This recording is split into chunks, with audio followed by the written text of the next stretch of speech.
Coffee पर Kurukshetra show में मेहमानों द्वारा व्यक्त की गई राय और कमेंट्स उनके निजी विचार हैं। मेहमानों की राय को इंडिया टीवी या शो के होस्ट की राय न मानी जाए। इंडिया टीवी का मकसद किसी भी व्यक्ति या वर्ग की भावना को ठेस पहुंचाना नहीं है।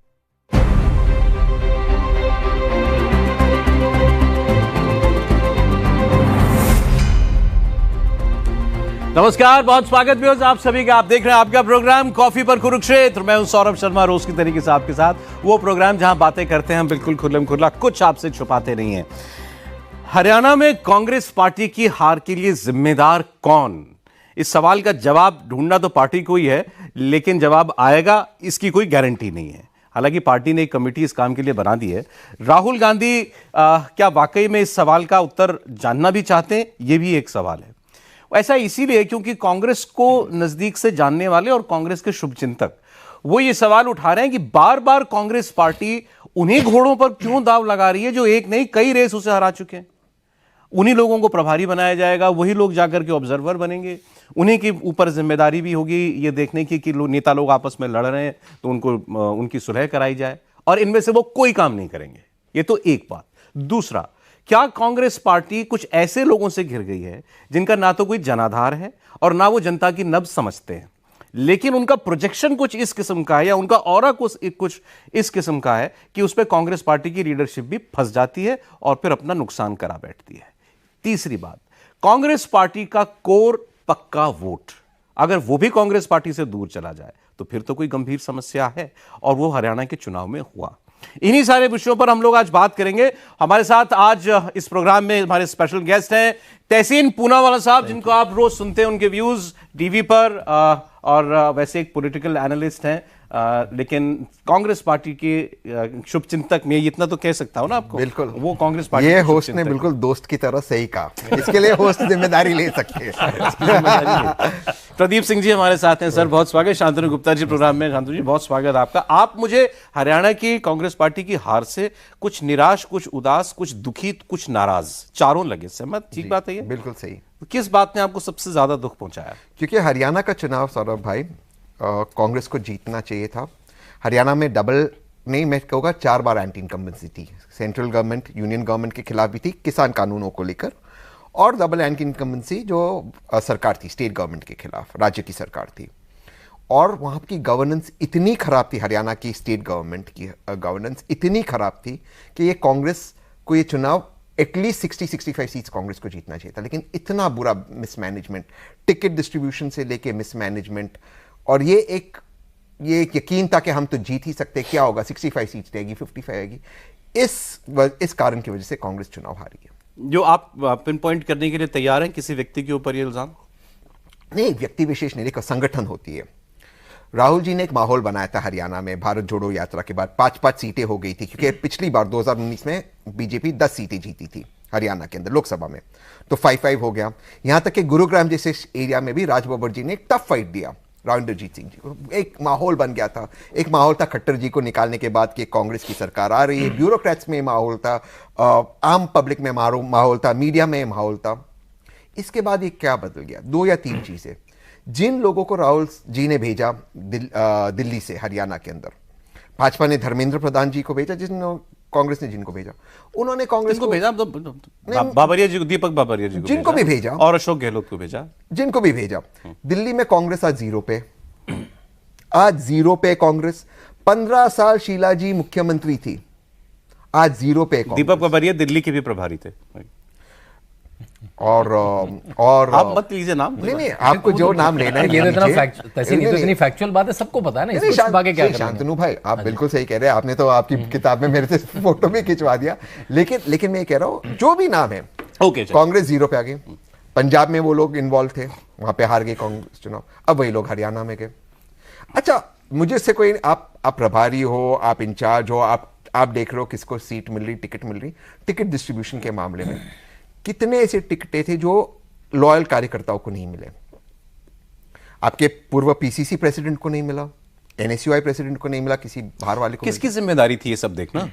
तो वही ऑर्गेनाइजेशन में जो भी है ऑर्गेनाइजेशनल जनरल सेक्रेटरी से लेकर बाकी सब जो भी वहां पे ऑर्गेनाइजेशनल जनरल सेक्रेटरी केसी वेणुगोपाल साहब, वहां से लेकर सबकी जिम्मेदारी, क्योंकि राहुल जी ने माहौल बना दिया। जिम्मेदारी वहीं से शुरू होती है, राहुल जी से शुरू नहीं, राहुल जी माहौल बनाते, मोदी जी माहौल बनाते। देखिए, राहुल जी और मोदी जी एक एक्स फैक्टर है, वो एक परसेंटेज ऑफ वोट ला सकते, एक एक्स वोट ला सकते, एक जो वोट कांग्रेस का नहीं है, भाजपा का नहीं, वो मोदी जी की तरफ आकर्षित होता, राहुल जी की तरफ आकर्षित होता। लेकिन बेस ऑर्गेनाइजेशन तो होना चाहिए ना। I can be the icing on the cake. Cake तो होना चाहिए आइसिंग के लिए। अगर केक ही ना हो, केक ही ये लोग खा रहे, कौन खा गया? कौन खा गया केक? जो टिकट बांट रहे हो खा गए केक। केक ही नहीं, राहुल जी बेचारे आइसिंग कर रहे। टिकट तो कह रहे हुड्डा साहब ने बांटे सारे। अब देखिए, उसमें हुड्डा साहब को मैं किसी पे पर्सनली नहीं कहूंगा, अगर मैं मुख्यमंत्री का दावेदार हूं, जो हुड्डा साहब थे, मैं चाहूंगा मेरे लॉयलिस्ट को टिकट मिले, कोई और चाहेगा उनके लॉयलिस्ट को मिले, उसमें कोई गलत नहीं। पॉलिटिशियंस तो यही चाहेंगे। 90 में से 70 आप एक आदमी की, तो वो कौन अलाउ कर रहा है? सेंट्रल कमेटी में कौन था? टिकट डिस्ट्रीब्यूशन के इंचार्ज कौन थे? उनको देखना चाहिए कि बैलेंस हो। और देखिए, एक चीज मैं आपको स्पष्ट रूप से कहता हूं, कांग्रेस के कोर वोटर, शांतनु जी आपको ये बात अच्छी लगे नहीं सर, आपने कांग्रेस को जिंदगी भर कवर किया, आप पॉलिटिक्स, आपने जितनी मेरी उम्र में आपने उतना पॉलिटिक्स कवर किया है सर। देखिए, कांग्रेस के कोर वोटर्स है दलित, हमारे फेलो सिटीजन और मुस्लिम फेलो सिटीजन, ये कांग्रेस के कोर वोटर्स है, बेस वोटर्स है।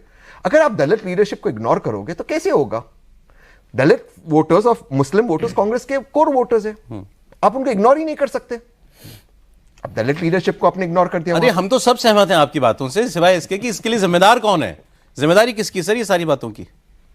मुझे रहजनों से गिला नहीं, तेरी रहबरी का सवाल है। वाह, तो रहबरी किसकी थी? देखिए, टीम हार जाए, एक खिलाड़ी ने खराब खेला, गलत शॉट खेल दिया, गलत गेंद फेंक दी, ये सब सही बातें हैं, लेकिन अल्टीमेटली जीतता है तो कैप्टन कंधे पर उठाया जाता है, बिल्कुल। हारता है तो जिम्मेदारी उसकी आती है। तो बीजेपी की 303 से 240 आ गई तो ये नहीं कह सकते कि मोदी जी की कोई जिम्मेदारी नहीं है।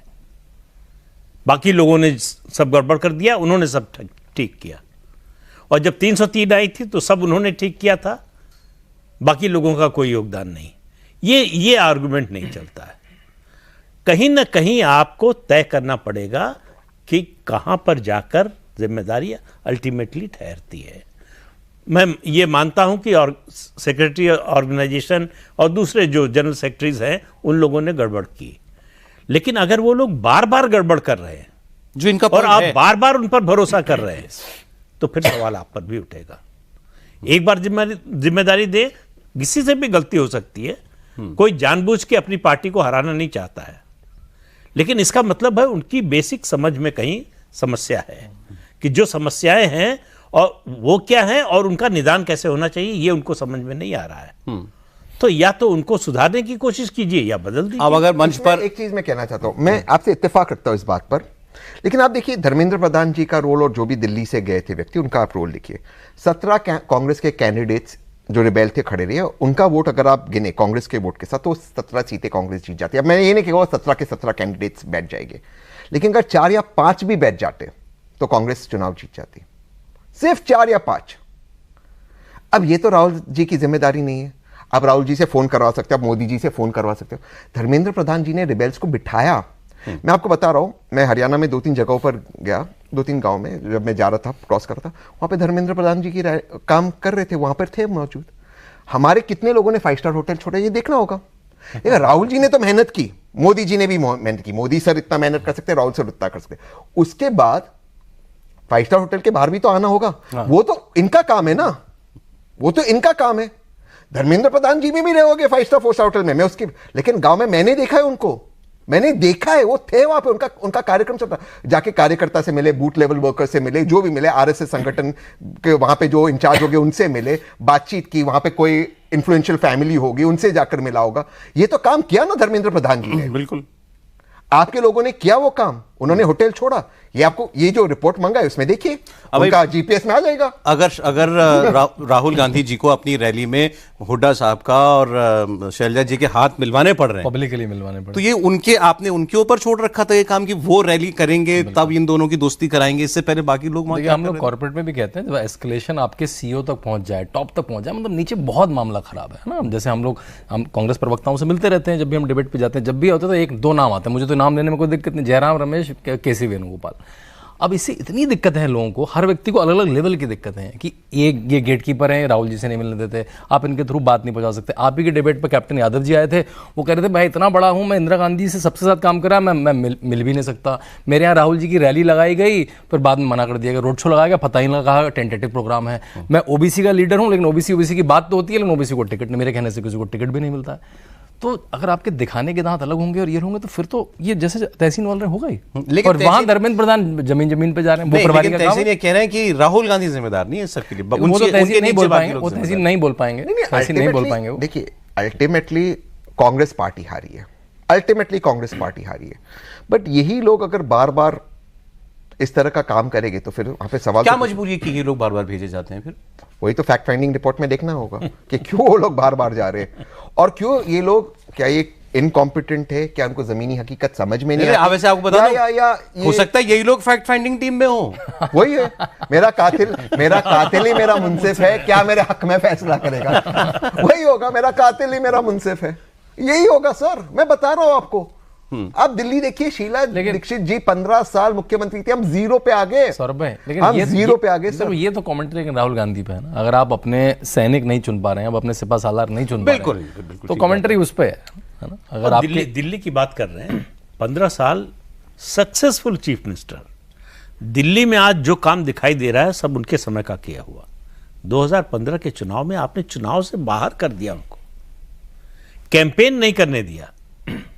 तो अब इसका फैसला तो जो है किसी वेणुगोपाल या उसके नीचे के स्तर के किसी संगठन के व्यक्ति ने नहीं लिया होगा, और अगर उसने लिया तो फिर तो उसको उल्टा लटका देना चाहिए था कि भाई हमारी सबसे सक्सेसफुल चीफ मिनिस्टर 15 साल ये असम के चीफ मिनिस्टर रहे, तरुण गोगोई, या फिर जो है शीला दीक्षित रही। अच्छा, ये पीसी चाको साहब, मैं उनका नाम ले रहा हूं, शीला जी के निधन के पहले कैसा लेटर लिखा था उन्होंने उनको, और वही पीसी चाको आज का है एनसीपी में, वो आपके साथ रहे भी नहीं, तो कब तक? अच्छा, अशोक तंवर जी, क्या जरूरत थी उनको लाने की? क्या वैल्यू था? मैं जेन्युइनली पूछ रहा हूं। देखिए, बहुत लोगों ने कांग्रेस को छोड़ा है, ज्योतिरादित्य जी ने छोड़ा है, आरपीएन सिंह जी ने छोड़ा है, बहुत लोगों ने कांग्रेस को छोड़ा है। कभी किसी ने सोनिया जी को अटैक नहीं किया है। ये तो आप भी पॉलिटिक्स कवर करते हैं। सोनिया जी का एक स्टाइल, एक स्मृति जी ने किया था अटैक, उसका बहुत फीडबैक आया, बीजेपी वाले ने भी कहा कि ये नहीं होना चाहिए। नोबडी सोनिया जी को कोई अटैक नहीं करता, वाजपेयी जी को कोई अटैक नहीं करता। एक उनका एक स्तर है पॉलिटिक्स के अंदर, एक डिग्निटी है सोनिया जी की। अशोक तंवर जी ने, मैंने इंडिया टीवी पर उनको मैंने कन्फ्रंट किया था, 2019 की बात है। सोनिया जी को उन्होंने अटैक किया था टिकट डिस्ट्रीब्यूशन में, 2019 की बात है, शायद अक्टूबर की बात है, मुझे याद नहीं। और वो उन्होंने राहुल गांधी की रैली में ज्वाइन की कांग्रेस। क्या जरूरत थी उनको लेने की?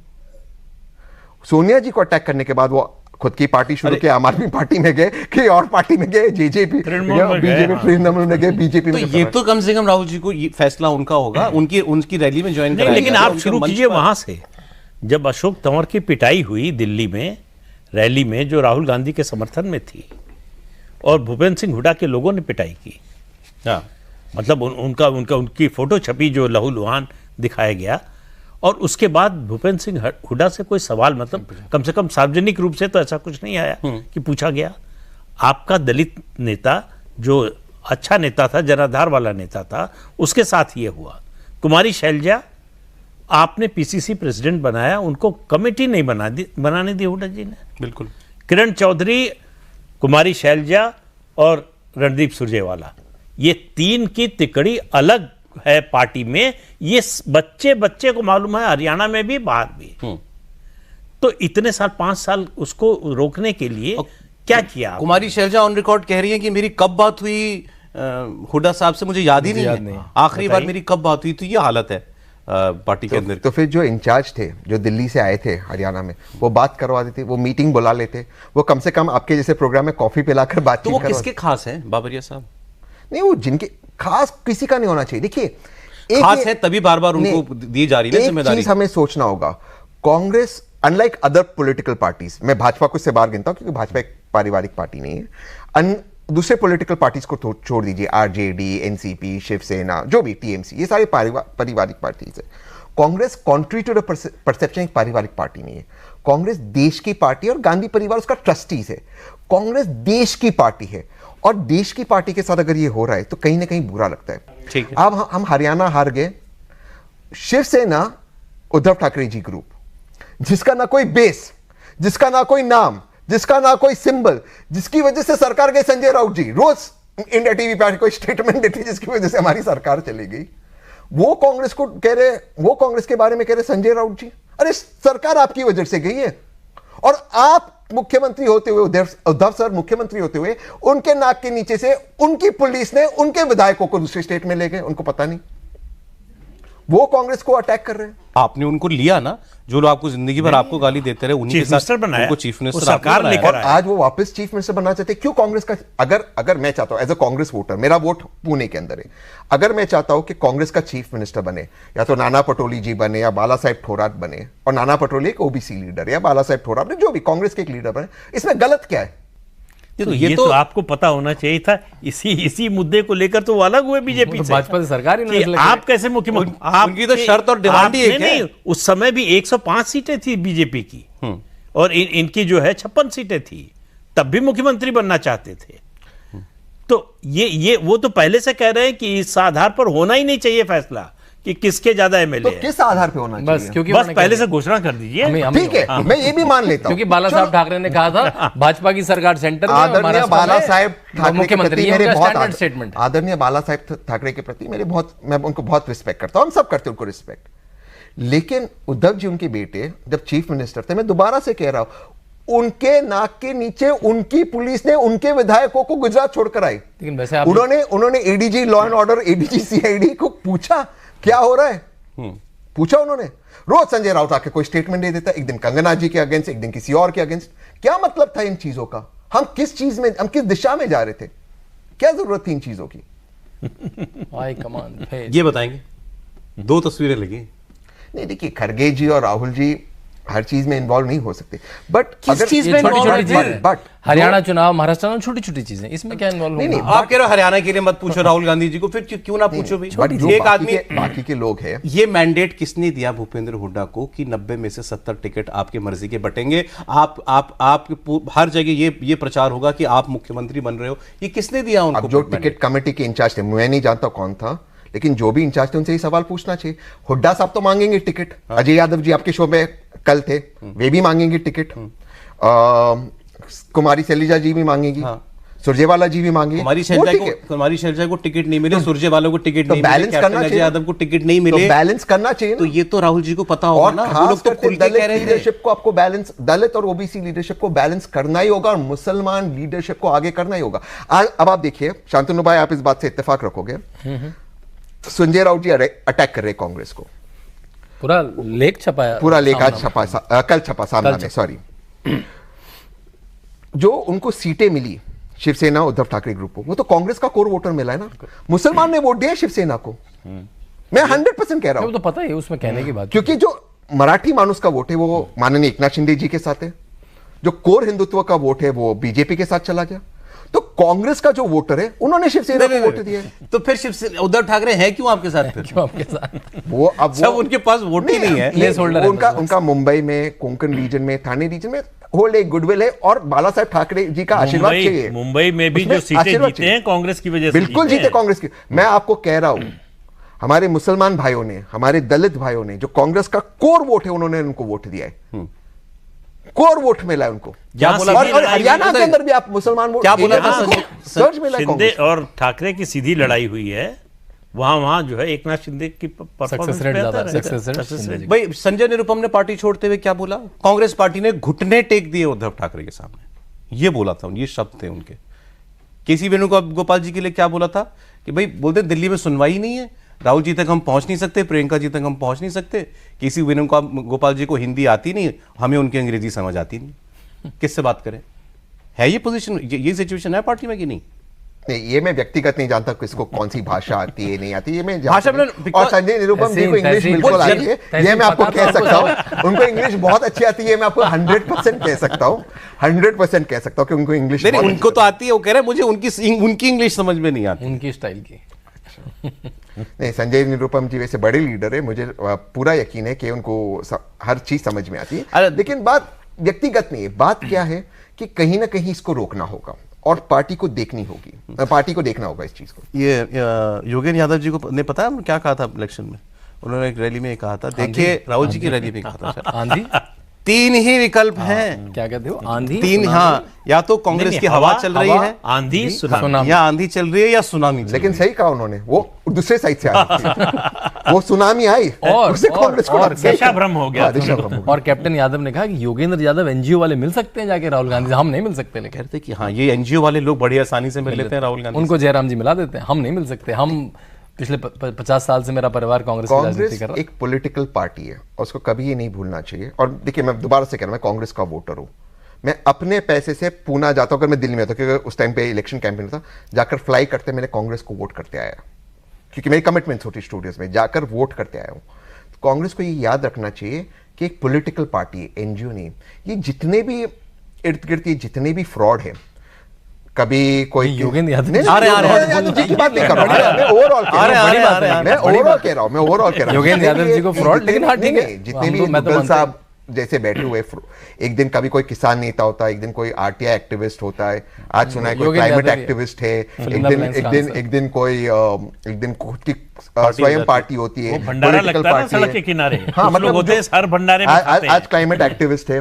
तो क्या होता है, इन लोगों ने कल्पना की थी कि कांग्रेस मर जाए, इनके शब्द है, कांग्रेस मर जाए, कांग्रेस को मर जाना, कांग्रेस मर जाए, इनके शब्द है। ये मैं आपको सही कह रहा हूं, और मैं आपको बता रहा हूं। अरे भाई, तो वो आपको याद है, ये क्यों नहीं याद रख रहे हैं कि कांग्रेस की सुनामी है? आप इस चीज को देखिए, हिमाचल चुनाव के पहले इन्हीं महाशय ने एक इंटरव्यू दिया था दैनिक को, मुझे याद नहीं, जागरण या भास्कर, दोनों में से एक को, दैनिक को इंटरव्यू दिया था। वहां कह रहे कांग्रेस हार रही है हिमाचल चुनाव, आपके कार्डर पे क्या असर होगा? हरियाणा में कह रहे कांग्रेस जीते। अच्छा, फिर क्या होता है कि एक आध कोई चुनाव करेक्ट होता था, तो बंद घड़ी भी दिन में 2 बार सही होती है ना। वो तो बंद घड़ी भी दिन में 2 बार आपका कार्डर सुनता क्यों है? उनकी कार्डर कहां सुनता है? फिर इनका कौन सा कार्डर है? ये मास लीडर, नेता सुनते ये हैं, मास लीडर चले जाए। बोला ना कार्डर हमारा मायूस होगा, मैंने इसलिए कहा क्योंकि सोशल मीडिया पे वो फैल जाता है। और क्या होता है कि इनका सोशल मीडिया इकोसिस्टम ये सारे यूट्यूब वालों के साथ इतना स्ट्रांग हो गया है कि हम अपने ही झूठ में या अपने ही मॉरल डिफीट में हम यकीन करते हैं। अब देखिए, इसी को बीजेपी को देख लो, हर एक पोल, हर एक exit poll, opinion poll, YouTuber वगैरह वगैरह, और चैनल ने भी कहा बीजेपी हारी, लेकिन बीजेपी लड़ी। हम हथियार रख देते, हम डिमोरलाइज हो जाते, या तो आपको लड़ना इतना महत्वपूर्ण कांग्रेस के लिए किसने बनाया योगेंद्र यादव जी को? मैं नाम लेके बोल रहा हूँ, एनएससी में थे भाई, वो एनएससी में इंपॉर्टेंट लोग थे, काउंसिल के मेंबर वो थे, सुनील जी के साथ सरकार थी पूरी एक किसान आंदोलन में, वो आगे चल रहे थे, तैयार कर रहा था राहुल जी की यात्रा। राहुल गांधी जब किसान सभाएं करते हैं तो उसमें योगेंद्र यादव मॉडरेटर होते हैं। वो राहुल गांधी जी के बगल में बैठकर बताते हैं कि यहाँ ये फसल लगती है, यहाँ ये फसल लगती है, अब इनसे ये बात कीजिए, इनसे ये बात कीजिए। देखिए, तो ये एक्सेस और ये इंपॉर्टेंस तो राहुल गांधी ने दी है भाई उनको। देखिए, बात है कि हमें जमीनी कार्यकर्ताओं से मिलना होगा, जमीन पे बिल्कुल जो दलित, ओबीसी, मुस्लिम नेता, महिला नेता, ब्राह्मण नेता है, उनसे मिलना होता। कांग्रेस का कोर वोटर था ब्राह्मण, दलित, मुसलमान, ये कांग्रेस का कोर वोटर हुआ करता था। आपको उनसे मिलना होगा, उनसे बात करनी होगी, उनके घर पे जाके सीखना होगा। बाकी ये सब जो लोग एक्सेंट में बात करते हैं वाइन और चीज के ऊपर, और फिर कहते हैं कि नहीं आपको इंग्लिश नहीं सीखनी है, सिर्फ एक ही भाषा में बोलना है, ऐसे लोगों से ये नया वाला नहीं, ये भी हुआ है, ये भी हुआ है। लेकिन मैं आपको एक चीज बताता हूं, लेकिन आपको एक और चीज, एक चीज और मैं बता दूं, बाकी तो मैं सॉल्व कर गया क्विज आपकी, ये क्विज थोड़ी टफ है। ये वाइन चीज वाला कौन है? जो भी है, अपने सोशल गैदरिंग में, अपने सोशल गैदरिंग में बैठते चीज खाते होते, कहते ये नहीं, ये सही नहीं, इनसे अपने लैपटॉप, आईपैड पे, इससे छोड़िए, अब जमीन पे आई। मैं आपको बताऊं, अब आप देखिए, अब ये एक ये सारी बस एक मिनट, क्या पीछे से मेरे जितने लंबे बाल हैं? अब आप देखिए, एक है या ना? आजकल एक वकील साहब भी है, आजकल एक वकील साहब भी है, वो भी बहुत सारे पीआईएल डालते थे, ये डालते थे, वो डालते थे, वकील साहब भी है, वो भी बीजेपी के अगेंस्ट थे, किसी पॉलिटिकल पार्टी में थे, उनको किसी ने निकाल दिया पार्टी से। वो वकील साहब गए थे 2G में, वो वकील साहब गए थे 2G में सरकार के अगेंस्ट। क्या क्या शब्दों का प्रयोग उनके पिताजी और उन्होंने सोनिया जी के लिए नहीं किया है? 2G में पिटिशनर कौन थे? 2G में कोर्ट ने कहा देयर इज नो ऑफेंस। जज को मैं वर्बैटम कोट करता हूं, जज कहते हैं मैं बैठा, कहां है एविडेंस? सुप्रीम कोर्ट जाके पीआईएल डाले भाई, थे। ये बताइए कि ये First- बात नहीं, राहुल गांधी को क्यों नहीं पता और है? 2G पे सरकार गई जो बात आपकी। आपको पता है, कॉल पे क्या क्या गालियां उन्होंने नहीं दिए सोनिया जी को, क्या क्या नहीं कहा उन्होंने सोनिया जी को। वो लोग जो कोर्ट गए कांग्रेस के खिलाफ ये सीएजी रिपोर्ट्स लेकर, क्या था उस रिपोर्ट में? परसेप्शनल लॉस, या तो लॉस होता है या तो नहीं होता है, या तो आप प्रेग्नेंट होते हो या नहीं होते हो, परसेप्शनल कुछ नहीं होता है। ये कौन था नोशनल लॉस। ये नोशनल लॉस लेके जो सुप्रीम कोर्ट गए थे वो लोग आज हिमायती है सरकार के, इनकी वजह से। वो गए थे सुप्रीम कोर्ट, जहां पे सुप्रीम कोर्ट का फटकार मिला, सारे लाइसेंसेस कैंसिल हुए थे। वो लोग बताएंगे, वरना इसके पहले कौन सा 2G का मामला था? नहीं तो अब तो या तो राहुल जी बहुत फॉरगिविंग है, बहुत उनको फर्क नहीं पड़ता, चलो यार किसी या ने कुछ नाड़ी भी है। बोला हो मेरे लिए, मेरे परिवार के लिए, या नाड़ी है, या उनको या ना उनको सच में नाड़ी मालूम कह नहीं है, सकते उनको उनका पता दिल नहीं बड़ा लगता। है, उनका हृदय बड़ा है, वो सोचते हैं कि सबको साथ में लेकर चलना चाहिए। वो एक्चुअल में भारत को जोड़ना ठीक चाहते है, हैं। सबको साथ लेकर और चलना उनका दिल चाहिए, भी- अच्छी बात है। हाँ। लेकिन किन लोगों को, हाँ, ये ये- पहचान तो होनी चाहिए ना। ये हमारा नुकसान कर रहे हैं, नहीं, फायदा कल कर उन्होंने रहे एक अच्छा हैं, statement हमको आगे दिया। बढ़ा रहे हैं या हमारी टांग खींच रहे नहीं, हैं? परसों उन्होंने कहा कि नेताओं ने खुद को ऊपर रखा है, तो ये चीज अच्छी चीज है, ये उन्होंने ही कहा है। और अब इस पे होना चाहिए, कमेटी की जो रिपोर्ट आएगी, ये रिपोर्ट पब्लिक भी होना चाहिए। और कुछ होगा सर इस रिपोर्ट में? अभी तक तो नहीं हुआ। एक एंटनी की रिपोर्ट पर क्या हुआ आपको कुछ पता है? किसी को पता है? आपको पता है क्या हुआ? थोड़ा हुआ था, मंदिर रन शुरू हो गया था उसके बाद थोड़ा तो हाँ, मंदिर टेम्पल रन उसके घूमने बाद लगे शुरू थोड़ा। हुआ था। तो ये कमेटियां बनती हैं कि ये मामला शांत हो जाए, मुद्दे को जो गर्मी है उसकी गर्मी निकल जाए, इसलिए कमेटी बनाई जाती है। आप कुछ बोलेंगे, मतलब आपसे मतलब कोई कार्यकर्ता अगर बोलेगा या नेता बोलेगा कमेटी बना दी है, उसकी रिपोर्ट आने दीजिए, तो आप भी कहेंगे हाँ भाई ये तो अच्छी बात है, कमेटी बना दी है, जांच हो रही है, जो दोषी होगा उसको कोई सजा तो मिलेगी ही, और तब तक अगला चुनाव आ जाएगा, तो अगली कमेटी बन जाएगी। अरे सर, अब लोग ज्यादातर लोग राहुल गांधी को इस जिम्मेदार मान रहे हैं, इस कम से कम इस हार के लिए। लेकिन ये बात तो ठीक है ना, बीजेपी भी तो चुनाव हारती है ना कहीं। इसका मतलब ये तो नहीं कि प्रधानमंत्री या अमित शाह जी, उनका कोई पॉलिटिकल अक्यूमेंट कम हो गया है। भाई राहुल, आपको काम तो डेलीगेट करना ही पड़ेगा ना, किसी दूसरे को तो जिम्मेदारी देनी ही पड़ेगी ना। चुनाव में हर चीज तो आप खुद नहीं करेंगे, तो राहुल गांधी से अपेक्षा करना कि उनको सब कुछ पता हो, कहीं कोई गलती ना हो, ये प्रैक्टिकल है? नहीं, किसी के साथ ये प्रैक्टिकल नहीं है कि उनको सब कुछ, किसी नेता को सब कुछ पता हो, हर विषय की जानकारी हो, ऐसा नहीं होता। लेकिन नेता इसके लिए किन लोगों को चुनता है, किन की मदद लेता है, किन की सलाह लेता है, ये इंपॉर्टेंट होता है। यहां नेता की समझ आपके सामने आती है कि किन लोगों की सलाह लेनी है और किन की नहीं लेनी है। ये फैसला नेता का होता है, ये कोई बता नहीं सकता। ये नहीं कह सकता कि इनकी बात सुनिए, इनकी मत सुनिए। नेता सुनता है बात, उसके बाद 2 बार 3 बार 4 बार के बाद फिर एसेस करता है कि नहीं, इस आदमी की बात नहीं सुननी है, इसने हर बार जो है गलत सलाह दी। लेकिन आप गलत सलाह वाले की ही लगातार सुनते रहेंगे तो फिर आप पर सवाल उठे। ये राहुल गांधी के साथ हो रहा है। लोग ये कहते हैं, मैं अब ये बिल्कुल वैसे मतलब जो अब चर्चाएं चलती हैं वो, इसके पीछे कोई आधार मेरे पास तो नहीं है, लेकिन वो बात कर रहा हूं कि भाई गांधी फैमिली भूपेंद्र सिंह हुड्डा को नाराज नहीं करना चाहती या नहीं कर सकती, इसीलिए भूपेंद्र सिंह हुड्डा जो चाहते हैं करवा लेते हैं गांधी से। पिछली बार कहते थे नाराज हुआ, अफोर्ड नहीं कर सकता है कि हरियाणा में कांग्रेस का मतलब भूपेंद्र सिंह हुड्डा, और जिस तरह से उन्होंने 10 साल पीसीसी चलाई, सरकार चलाई, उसको छोड़ दीजिए, उसके बाद हारने के बाद जिस तरह से पीसीसी चलाई, उससे ये जो परसेप्शन है ये और मजबूत हुआ, और उसको दूर करने की कोई कोशिश नहीं हुई, बल्कि और चुनाव में इसका नुकसान हुआ। चुनाव में तो वो एक तरीके से सीमेंट हो गया भैया, जब आपने सारी जिम्मेदारी उन्हीं के ऊपर छोड़ दी। टिकट ही होती है ना मेन चीज, कौन लड़ेगा, वो अगर सारे उनके लॉयलिस्ट थे, ये तो बात तो कुछ नहीं बचता। और कुमारी शैलजा मंच में जाके बोलती नहीं, मतलब मंच मतलब वो अपने इंटरव्यूज में बुला के बोलती है। वो एक बात, शैलजा यहीं दिल्ली में बैठी हैं, हरियाणा चुनाव का मैनिफेस्टो जारी हो रहा है, यहीं दिल्ली हेडक्वार्टर में बुलाया नहीं गया, और वो बुलाया नहीं गया या गई नहीं, जो भी हो, लेकिन वो मौजूद नहीं थी, ये तो सच्चाई है। एक बात उन्होंने 3-4 बात बोली, आप लोगों ने गौर नहीं किया, उन्होंने कहा राहुल जी ने माहौल बना दिया था हरियाणा में। वो तो तहसीन को कहना ही पड़ेगा, राहुल जी ने भारत जोड़ो के समय जो बड़ा नेता है उसका तो ढोल पीटना ही पड़ेगा कैसे भी, कि राहुल जी ने माहौल बनाया। कल जब अजय कैप्टन यादव भी आए थे, वो सब कुछ बोल गए, लेकिन वो राहुल पे जैसे आपने टच करा तो उससे तो बचेगा। जब तक राहुल जी नेता है उतना लेगा तो फिर वो पार्टी से बाहर भी हो जाएगा। नहीं, कैप्टन यादव जी, या फिर मैं कैप्टन तहसीन यादव निरंजन जी की सर बहुत से बाहर आदर हो करता हूँ, बहुत रिस्पेक्ट करता हूँ उनकी, वो लेकिन तो कह रहे हैं उनके हिसाब से मतलब ओबीसी के चेयरमैन है वो, उनकी सुनी नहीं जाती, वो मिल नहीं पाते हैं। अब ओबीसी करते हैं, जात करते हैं, लेकिन उनकी सुनी नहीं गई, तो ये तो मामला ठीक नहीं है। नहीं, मैं पार्टी में नहीं हूँ, मैं कोई पार्टी का मेंबर नहीं हूँ, मैं उसका कोई मेंबरान नहीं हूँ, तो ऐसे आप नहीं तो कि- फैमिली के मेंबर हैं। मैं देश का मेंबर हूँ, मैं देश का मतलब मेंबर आपकी हूँ। एक्सेस तो वहां तक है मैं जहां तक देश किसी का की नहीं। मेंबर हूँ, लेकिन मैं चाहता हूँ कि कांग्रेस जीते। इसमें there is no two ways about it. मैं राजनीतिक विश्लेषक, मैं बिल्कुल कहता हूँ मैं कोई न्यूट्रल नहीं हूँ, मैं प्रो कांग्रेस हूँ, मैं एंटी बीजेपी हूँ, 100% हूँ। There is no if and but in my politics. तो अगर मैं चाहता हूँ कि जिस पार्टी को मैं वोट देता हूँ वो जीते, और मुझे मौका मिला है कि मुझे कैमरा मिलता है, मुझे मौका मिलता है, मेरी बातों को गंभीरता से ली जाती, तो मैं सच्चाई बताऊं, चाहे वो अपने दोस्तों को, चाहे फिर आपके माध्यम से देश के आवाम को हो, या कांग्रेस के वोटर्स को। तो एक तो आपकी क्या सलाह रहने वाली है कांग्रेस को अब, क्योंकि अब महाराष्ट्र का इलेक्शन आ गया सामने। महाराष्ट्र के इलेक्शन में नंबर 1 कांग्रेस को यह याद रखना चाहिए कि वो बहुत पावरफुल पार्टी है महाराष्ट्र के अंदर, बहुत ज्यादा पावरफुल पार्टी है। मतलब शिवसेना का पत्ता क्या?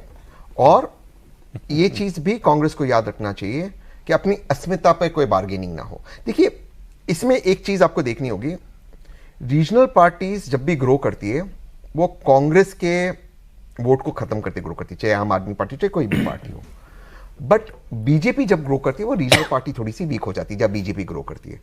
तो रीजनल पार्टीज को अकोमोडेट करना, और राहुल जी बहुत अकोमोडेट करते हैं, वो जरूरी है, लेकिन not at the cost of आपके कार्यकर्ता। अब हरियाणा में क्या होगा, 15 साल आप पावर के बाहर रहेंगे, आपका ऑर्डिनरी कार्यकर्ता कहाँ जाएगा?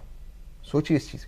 लास्ट, जो गांधी जी एक अलग कॉन्टेक्स्ट में कहते थे, लास्ट मैन स्टैंडिंग, आपका जो आखिरी व्यक्ति उसके बारे में सोचो, वैसे ही लीडरशिप को लास्ट कार्यकर्ता के बारे में सोचना चाहिए। दूसरी चीज, पॉलिटिक्स की दुनिया सोशल मीडिया की दुनिया नहीं है। सोशल मीडिया बेहद जरूरी है, बेहद जरूरी है, लेकिन ये सारे जो यूट्यूब पे, जो पहले पत्रकार रहे थे, आजकल उनका यूट्यूब पे चैनल चल रहा है, प्लीज इनको गंभीरता से मत लीजिए। अरे बाबा, इनकी ज्यादा सुनी जाती है क्या पार्टी में? मुझे नहीं पता सुनी जाती है नहीं, लेकिन ये अपना खुद का प्रोपेगेंडा बिलीव करते हैं, और वो उसको मत उस पर आप यकीन मत कीजिए। देखिए, हकीकत और जमीनी हकीकत तो में किस बहुत पर फर्क है। यकीन करें? जमीन पर नहीं, जो जिनको आखिरी आपने आपका कार्यकर्ता जिम्मेदारी दी है, जो उन पर यकीन न जो करें। आपका कांग्रेस का झंडा उठा रहा है, जो डंडा खा रहा है, जो आपके आप लिए कह रहे जेल हैं में कि जा रहा है, आखिरी कार्यकर्ता की सुननी चाहिए, बिल्कुल उसको मतलब access होना आप ये चाहिए। भी कह रहे हैं कि सुनी नहीं जा रही है। मैं ये कह रहा हूं कि जैसे कैप्टन अजय यादव जी एक बड़े नेता है, ओबीसी चेहरा है, जैसे उनको एक्सेस मिलना चाहिए, वही बात है, तो वही बात है। बिल्कुल उनको मिलना चाहिए एक्सेस। ठीक है, अब देखते हैं महाराष्ट्र के चुनाव में आपकी नसीहतें जो हैं वो सुनी गई कि नहीं सुनी गई, नतीजों के दिन उस पर भी बात हो जाएगी। एक लास्ट नसीहत, हाँ, हरियाणा, देने में कोई हर्ज नहीं, पता नहीं लेने वाला ले रहा है कि नहीं ले रहा। हरियाणा 3 साइड से दिल्ली से घिरा हुआ है, और चौथी साइड लैंडलॉक्ड है, और एक एस्पिरेशनल स्टेट है। वहां पर अगर हम इंडस्ट्रियलिस्ट को अटैक करेंगे, देखिए एस्पिरेशन लोगों के बदल गए। हमें एक होता है हम अटैक कर रहे किसी को, दूसरा होता है हम सोल्यूशन क्या दे रहे। मेरी ये नसीहत है, अब हमारे पास तेलंगाना है, कर्नाटका है, क्यों ना एआई की एक एआई की मिनिस्ट्री सेपरेट बनाई जाए, जो देश के लिए एक मॉडल।